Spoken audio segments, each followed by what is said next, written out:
Hello viewers, আসসালামু আলাইকুম। Welcome to my channel challenge blog and cooking channel. Viewers, প্রতিবারের মতো নতুন আরেকটি রেসিপি নিয়ে হাজির হয়েছি। আর আজকে থাকছে শুটকির তরকারি। আর এই শুটকির তরকারিটা আমি কী দিয়ে রান্না করব আজকে আপনাদের সাথে শেয়ার করতেই কিন্তু চলে এসেছি। প্রথমে আমি ফ্রাই প্যানে একটু তেল দিয়ে দিচ্ছি। আর আমি কিন্তু খুব অল্প তেল এখানে দিব, আর মানে খুব অল্প তেল দিয়ে আমি আজকে রান্না করব। তো যাই হোক, এখানে একটার মতো পেঁয়াজ কুচি কেটে দিয়েছি। তারপরে এখানে রসুন বাটা 1 টেবিল চামচ দিয়ে দিচ্ছি।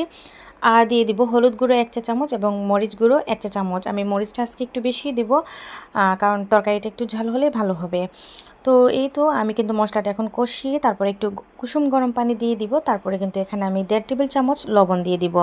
ভিউয়ার্স, ভিডিওর এই পর্যন্ত এসে যারা লাইক দিতে ভুলে গিয়েছেন, প্লিজ ছোটো করে লাইক দিয়ে ভিডিওটা কমপ্লিট করবেন। তো এই তো আমি কিন্তু লবণ দিয়ে দিচ্ছি। আর অবশ্যই মশলাটা ভালো করে কিন্তু কষাতে হবে। মশলাটা যত কষাবেন ততই কিন্তু ভালো হবে।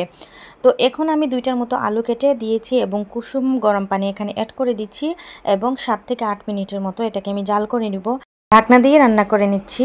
এই যে দেখেন, এইগুলোকে আমরা মুলার সেও বলি, সিলেটি ভাষায় মানে মুলার বলি। তো এইগুলো দিয়েই আমি কিছুটা এগুলো ফ্রিজে রেখে দিয়েছিলাম।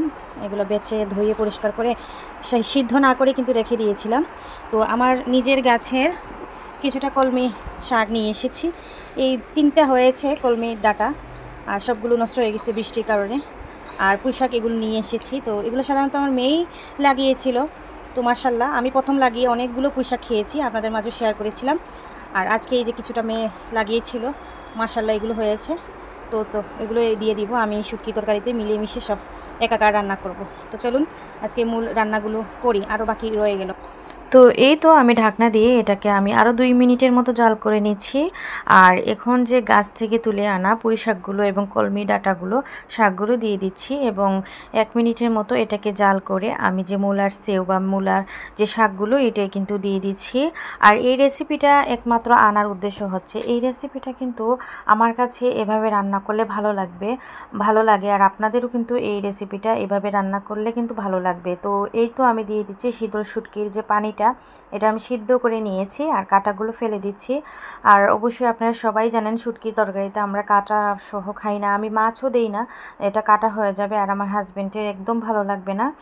আর আমিও তেমন একটা শুটকিতে যে কাঁটা পছন্দ করি তেমন না, আমি এভাবে রান্না করে ছোটো থেকে এভাবে খেয়ে আসছি। আমার মা কিন্তু এভাবে রান্না করতেন, তো এখনও আম্মা কিন্তু এভাবে রান্না করেন। তো এই ছিল আমার আজকের রেসিপি। কার কেমন লেগেছে অবশ্যই আপনাদের মতামত এবং কমেন্টের মাধ্যমে জানাতেই ভুলবেন না।